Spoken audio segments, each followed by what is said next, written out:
How's it going? How are you? Hello, everybody. Happy Friday. Yes, it is the Friday before Halloween. So, happy Halloween.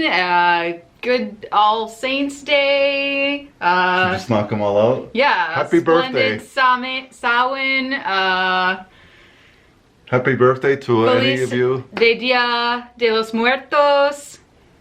That's what I was going to say. Anything else I missed? If you're in the Southern Hemisphere, Beltane.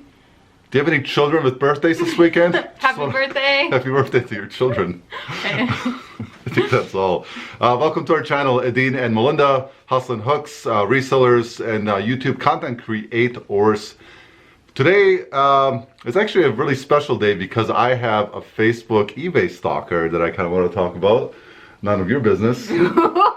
And we also want to talk about some potential scams, some returns, and some sales. So that's going to be the general...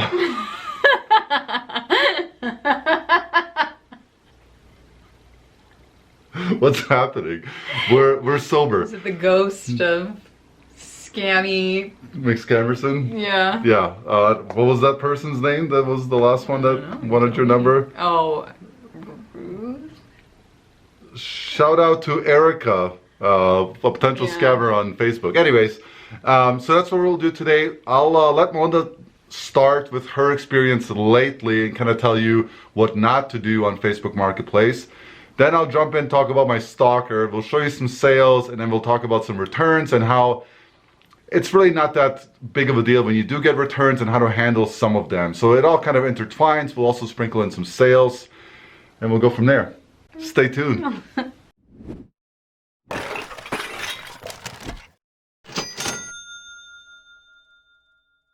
As Dean mentioned, on Facebook Marketplace, we have had some doozies lately. As far as my experience in the last couple days, there have been at least 3 scammers responding to recent posts that I've put on Marketplace. What not to do is give them the information that they're asking for. It seems very straightforward, but their profiles look like normal people. They're very good, but you know they're scammers if you're talking about the item with them and then they ask you for your cell phone number. There's no reason anyone on Facebook through Facebook Marketplace needs your phone number. None at all, which is exactly what I tell them. I always say I do not give out my number. You can buy it through Marketplace. And then the last few I was just over it. So I kind of went back and forth with one. Maybe Dean will pop it up. It was just getting out of hand. So they all start with, is this available? And then, can I pick it up? Or, I mean, they're very creative. They're very realistic. And anybody suggesting that they aren't scammers, they are definitely 100% scammers. If you get them engaged in a conversation, they're not using proper grammar. They're telling you, they're trying to justify the fact that they're real. And again, if you refer them to just communicate through Marketplace, they either stop communicating with you or they keep pressing you for your phone number, which again, they don't need. Don't give it to anybody. I don't know why they're coming out of the woodwork now and a whole bunch of them all at once, but if you're selling on Facebook Marketplace, you may have noticed that as well. So just remember, fake bots look real, they're still fake. Stay tuned to hear about Dean's Facebook story. If you haven't subscribed yet, please consider doing so at this moment. This story begins like any other story ever told on eBay. You listed something and then they bought it. Then it arrived to them and they weren't happy with it, so they opened up a return case, which is perfectly fine. So I'll talk a little bit about this one and how it turned into someone stalking me on Facebook through eBay, and all of the red flags you can imagine were present. And I'll pop up the chat on the side. I'll try to hide their name, whatever, if their name comes out, I'm sorry. So this was sold on the 18th of October, delivered on the 22nd of October. And as you can see right next to me here, was the vintage Farberware piece. It's clearly used. If you go through all the photos, there's photos of it being used. The bottom is gunked up, which is pretty typical of these units, and then it says condition used. It's obviously used, which is fine. So their return reason was that they didn't think it was used and they want their money back. They chose the reason I changed my mind therefore they have to be the one that pay the return shipping label. So for me, or for us, we don't really care. As long as you ship it back in the same condition we send it to you, we'll just refund your money because it is what it is. It's part of the business. However, yesterday, some random person sent me a Facebook message, which was very odd. I'm going to pop up the conversation right on the side so you can read it at your own pace if you need to pause the video or whatever. I'm not going to read the whole thing. I'm just going to show you the highlights of what the red flags were. So, Aaron, I'm not Aaron, but typically my name autocorrects to Aaron. So, Edine, I am Patricia Young, and I ordered Farberware electric fry pan on eBay. And it came from you, and I didn't know that it was going to be used, and it's so dirty with cooked on grease on the bottom of the pan and the inside of the blah, blah, blah, blah, blah. Notice the grammar, like Molda mentioned. Then she says, or it says, or he says, they're disappointed, they want to return it, but they need a return label. Please email me a return label at pay1244@gmail.com. Because my eBay account has been hacked by the same person 3 different times, and I could not get into my account, so I had to order it as a guest. Notice my smile, because this is full of bullshit. I ordered it as a guest, so eBay cannot send me a label to return it unless you are not blah, blah, blah, blah, blah, blah, blah, blah, blah, blah, blah. So then they pulled the return number. All that stuff is legit. I tried contacting you through your seller's name. That's not true. That's a lie. And I just said, hey, all eBay matters need to be dealt with via eBay platform. Send me a message there. Thank you. I tried and blah, blah, blah, blah, blah, blah. She's 77 years old. That's her excuse that she needs me to email her at pay1244@gmail.com. So the red flags for me are pretty obvious. Pay1244@gmail.com doesn't seem like a natural email address a Patricia Young, a 77-year-old Patricia Young would have. I would imagine a 77-year-old with an email would be something like pyoung@gmail.com, or I love my grandchildren at yahoo.com, or I like ice cream at AOL.com, right? Not pay1244@gmail. So that's a red flag. The fact that they found my Facebook is a red flag. The fact that they did not even try to contact me on eBay is a red flag. The fact that they are telling me here that they bought it as a guest, even though when I go back to my email transaction, they have a clear name. It's Pat Young 64, right? There's a lot of stuff going on here. Part of me is like, you know what? She's a 77-year-old lady. I should really be kind. I should just email her a return label. She doesn't know what she's doing. She's been hacked. The other part is that if I do that, then I have zero protection through eBay. The return case won't be closed out because it's done outside of the platform. The number one thing not to do on eBay potential scammers is deal with them outside of the platform, because you'll have zero protection, because eBay is not going to honor a Facebook Messenger conversation you had with the buyer as justification of how you got scammed out of your money. Also, eBay doesn't want you to have communication outside of their platform. So what I'm going to do is report them for this, because this is not in the general policies and general agreements as a eBay buyer or seller. And I'm not reporting them to be a jerk. I'm reporting them so I can protect myself. So I'm going to communicate with eBay and say, look, they communicated with me outside of eBay platform. I'm just giving you a heads up. If this case gets escalated, I didn't do anything wrong. I'm reporting them first in case they try to imagine some hoopla about, what I did wrong. Anyways, don't deal with eBay customer service outside of their platform. It's a number one mistake, and it's the easiest way for you to get scammed. I don't know how the scam would actually work. I really don't. And maybe there's a chance that this is a legitimate person and I'm just being paranoid, but the rules are there for a reason, and we're going to go ahead and follow them. That's it for my Facebook stalker. I'm going to show you a quick return that we had just to show you how easy it is to deal with it. Talk to you just simply via screen of how to handle it. And then we'll jump into some sales and go from there. Returns are not fun, right? They're just not. You typically lose money on them. Sometimes you break even. They're just not good for either the buyer or seller. However, it's just part of the game. You've probably returned something yourself if you've ever bought anything anywhere in the entirety of your life. And now as a seller, you can see how that can negatively affect your business. So in this case, it was just a VCR. We paid $5 for it. I think it sold for like 50 or 60 bucks, 40, 50, 60 shipped or something like that. I'll pop it up right here. We sold it pretty quickly, same day. Unfortunately, it arrived damaged. We sent it via USPS priority. It went to Illinois. It was super cheap shipping, which was great. It arrived damaged. It's okay. Stuff happened. So either I didn't pack it well or somebody punted it across the USPS line. Who knows what happens with these boxes. Obviously, the buyer's not happy. I'm not happy. I'm actually really hopeful that it still works for them, even though it's damaged. So I already refunded them.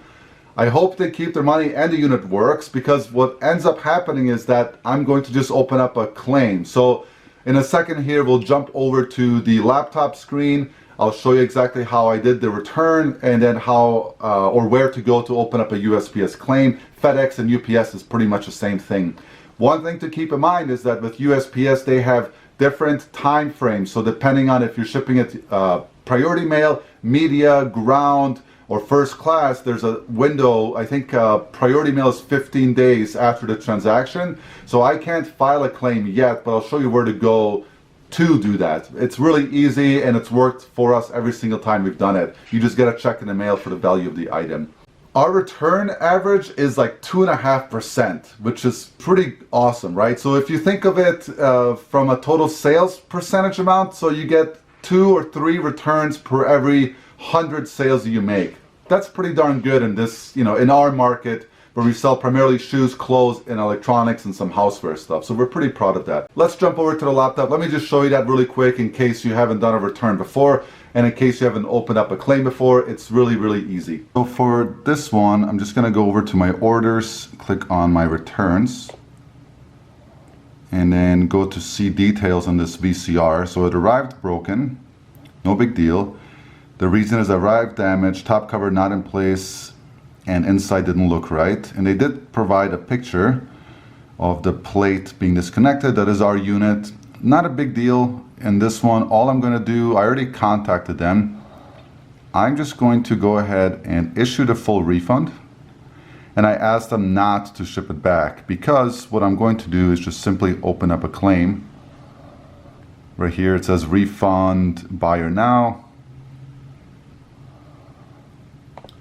I'm going to type up a message once I have both my hands free, basically stating that I'm thankful for their business and not to ship it back, just to reiterate that. Then I'm going to issue a full refund, hit next, and then I'm going to go to USPS and file a claim. So here's my message. Thank you for your business. Here's your full refund. Please do not ship the unit back. I'm going to hit next. It's going to process. Blah, blah, blah, blah, blah. This is how much is being refunded from our account. Refund now. Just a moment. And now that's done. So I'm all set with this one. It's closed out. They get their money back. If it still works, great. If it doesn't, that's fine too. Now I'm just going to go USPS.com. I'm going to log in. Once I'm logged in here, I'm just simply going to search claim, file a claim, and then I'm just going to go through here and follow the instructions. So it tells you exactly what you need to do. You need to figure out the filing periods, because it depends if you're shipping things USPS priority, medium mail, or first class. The filing periods are different. Gather documents, file your claim. It's pretty straightforward.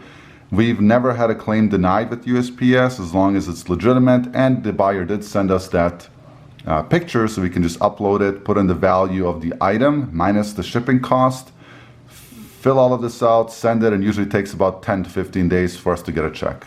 Hopefully you found that helpful. Ooh, Halloween edition. We're just gonna cover a handful of spooky sales. Just kidding, there's nothing spooky about them. I'm just gonna cover them. So the shoes are both from JStore. These sold for $39. It was a full price Poshmark sale. They're gonna pay shipping on top. They're a pair of cheerleading shoes, specifically. They're Nike Cheer. Another pair of Nikes from JStore. These are Nike Hustle D7. What size are these? We can keep these? They're a Youth 7Y. I guess we're gonna sell them. Well, they already sold. They sold for $20 on Facebook Marketplace. They're gonna pay shipping. Sweet vintage piece. We picked this up for less than $1 at our honey hole spot up north. We've had it for a couple months. No big deal. For the cost of goods, it's fine. It sold for $40 on eBay, and I wonder if it's got this like Motorola like imprint on the back. I'm not sure if the camera's gonna pick that up, but yeah, 40 out the door for less than $1. This next one is a viewer sale. These were bought by Lance, and he writes, "Love your videos. Thanks for all the great information you share. These are going to be a Christmas gift for my niece. I really hope she likes them. They are a set of vintage Ertl Looney Tunes. We got these with that big toy buy that Adine picked up for $6.50. We've been well into the profit for a while now. So very happy these are going to a new home for someone to enjoy." This next one we picked up early this summer. It was a Facebook Marketplace deal. I paid $40 for it. We originally had it listed for $140, but we sent some offers and the buyer missed the window to accept and then reached out via message on eBay and asked if we would honor that price. Of course we would. So it sold for $125 on eBay. One thing we didn't mention about this beauty is that it's brand new. So when Melinda picked it up, it came with the original packaging, so there's really not much we have to do. We are still going to put it in a different box just because we don't want this one to get damaged. It is going to Washington, so shipping is going to be quite expensive. So I imagine we're going to make about $60 to $75 net profit on this beauty here. Just a reminder, we still have plenty of lighthouses for sale. That's right, they're still in my dining room, so help a sister out. On a serious note, we got these gifted to us from my aunt, and they are for Jessica's education fund. If you do purchase one, let us know that it's from a viewer so we can give you a shout out on our channel. And thank you to everybody who's already purchased a lighthouse. It means a lot. This is appropriate to talk about on our Halloween edition, which I suppose this is turned into. This is a monster bag. It might be an authentic Fendi bag. The verdict is still out on that. Jay picked this up at an estate sale on the east side of Michigan, and it seems like it's real, but again, we're not experts in this field. We weren't really comfortable making him an offer on it because if it's not real, then it's sort of a sunk cost. But if it is real, it can sell for thousands of dollars potentially. And we don't really know what that sweet spot would be. So what we did is we worked out a deal where we decided to take it. We are going to list it on Poshmark because Poshmark automatically verifies any purchase over $500 for free. It's a service that they build in. That way, the buyer knows if they're getting something authentic or not, and then we don't have to front any costs for verification. We did work out a split in that deal. We're going to split the proceeds between Jay and ourselves. If there are any handbag experts out there, please comment below, chime in, give me your opinion, give me your reasons for or why it is not authentic. The reason I think there's a good shot is because I know you can't feel it, but the leather does feel like a very high quality. Usually with fakes, you can tell it just doesn't really have that suppleness, that thickness to it. It also does have, let me see if the camera will pick it up. Yep. That serial number there. I've looked it over and the stitching is really on point. So that's usually a giveaway, but it's all very seamless, very well done. And then another thing is that the hardware also specifies Fendi. Let's see if I can get the camera to pick up a piece here. So I know on these you can't see, but underneath it's stamped with the Fendi symbol there. It says, I don't think the camera's gonna pick it up, but it also says Fendi there. And I know with these high-end luxury bags, they always hand stamp their own logos onto their hardware. So that includes, you know, the inner zippers as well. It has the Fendi stamp. So please, again, let us know. I'm very interested, very curious. It does have the Fendi little marks on the bottom. There's 5 of them. Everything I've compared it to on Sold Posh, it does lead me to believe it's probably authentic, but there's always a little bit of nervousness going into selling something this high end. While we were doing the store buyout from Jay, we didn't really have a great chance to show you guys all the stuff that we're picking up because there's so much and there was just so much to go through. So I wanted to take an opportunity just to show you 5 or 6 jackets and sweaters that you can find also at your local yard sales, thrift stores to flip. Some of the brands to look out for and their rough value. These pieces are pretty cool. The first one here is just a Carhartt, but it's not just a Carhartt, it's a USA made Carhartt and it's a Union made Carhartt. So if you look at the bottom of the tag, it actually tells you that it's Union made in the USA, which ups the value a little bit. Now with Carhartt, with these work pieces, it's okay if it has some fraying and some staining. It's expected almost, and I think there's really 2 customers that are buying these. People who are actually working and using them, maybe, you know, whatever they do for work, and skateboard kids and a younger generation who look cool wearing clothes that, you know, somebody else worked in. The value of that jacket is probably between $75 and $100 plus shipping on top. The next one here is a Jimmy Johnson leather, you know, NASCAR coat. It's a pretty neat piece. It is a 2XL, double XL. The larger the size, the better typically in all jackets. Just the market seems to be a bit more potent for larger sizes. Nice back hit on it. This one's kind of tough to price because there's really not that many comps out there. I'd say it's worth about, you know, 60, 70 bucks plus shipping.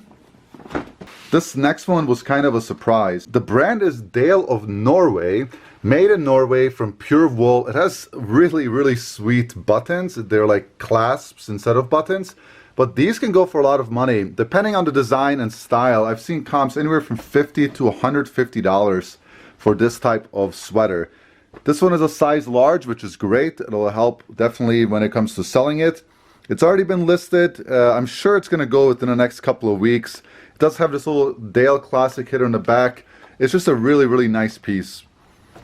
This Chicago Bulls jacket is a Logo 7 brand. It's also a larger size, double XL.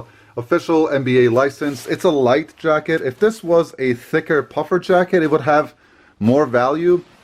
It's blank on the back, which reduces the value. If this had some sort of big logo or print on it, it would increase it for sure. In this condition, like new, it's worth probably about 40 bucks or so plus shipping. And this last one is another awesome sweater. Again, the detail on these is really neat. This one is Icelandic designs. Definitely look out for this brand if you're out thrifting. Made in Hong Kong, definitely vintage. It is lined. It's a really nice sweater. I believe it's made out of wool. Let me find a tag.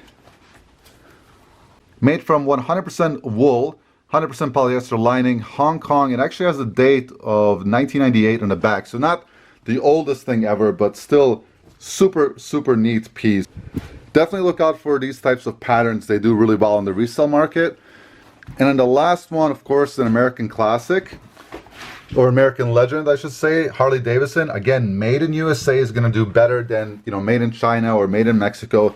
Really clean, no smoke smell, no stains, no damage. Nice, simple vest. These are kind of hard to price. Depending on the front design, this is more of a classic, simple design. These can go anywhere from $50 to $150 plus shipping on top. I think this one is worth something like, you know, 75 bucks plus shipping in that area. Anyways, just wanted to show you guys some of the pieces because these were some of the highlights when it came to clothing from Jay's store buyout. Jay also had some really cool hats. We picked up 6 of them. One already sold. It was a Mack truck one. But there's a pretty neat Disney MGM Studios hat in excellent condition. A vintage Clydesdale Budweiser leather corduroy hat, which is pretty sweet. This vintage Domino's Pizza hat. These have some decent value to them. There's a Ed Hardy piece. Ed Hardy stuff doesn't have the biggest following, but this design seems to do pretty well. And then this vintage Marathon, it has almost some sort of, almost like a fake sway bill or, you know, brim, and then it's made out of like cotton or jean material or denim in the back. If you guys like any of this stuff I'm showing you, shoot us a message and we can definitely work out a discounted price for any viewers. Got everything packed up, plenty of shoes going out. Shoes have been doing well for us. Just remember, it's a volume game, so the more you have, the more consistent you are, the more you're gonna sell. And of course, a bunch of small stuff, which is great, easy to pack. super time saver because it doesn't require much effort. Make sure you guys are using these padded envelopes or flat rates for clothing that you can jam in there. It'll save you on shipping for sure. And if you're not offering free shipping, or if you're, have flat rate shipping or calculated shipping, make sure you pass on that savings to your buyer, because these cost about $8 to $8.50 or something like that to ship out. Much better than what they're gonna pay to receive a package this weight, that size. These two are going with UPS ground. This bottom one is that dog bark wash thing. This top one is another Facebook sale. It's a vintage pot that Monda sold. Remember to tell your neighbors and friends what you do. You get free boxes out of it. Ooh. So ridiculous. With that, it's the end of the vlog. Melinda has graciously volunteered to go drop off all the packages. Yep. While I have graciously volunteered to do the editing for tonight's video. So if you guys caught this in a live premiere, thank you as always. Gently tap that like button for us. We'd appreciate it. We hope you had fun with this video today. I know we did. This is just one of my favorite holidays. I love this season. It's just a lot of fun. And if you're watching this before Halloween, be safe, have fun, and we will catch you on the next one. Take care.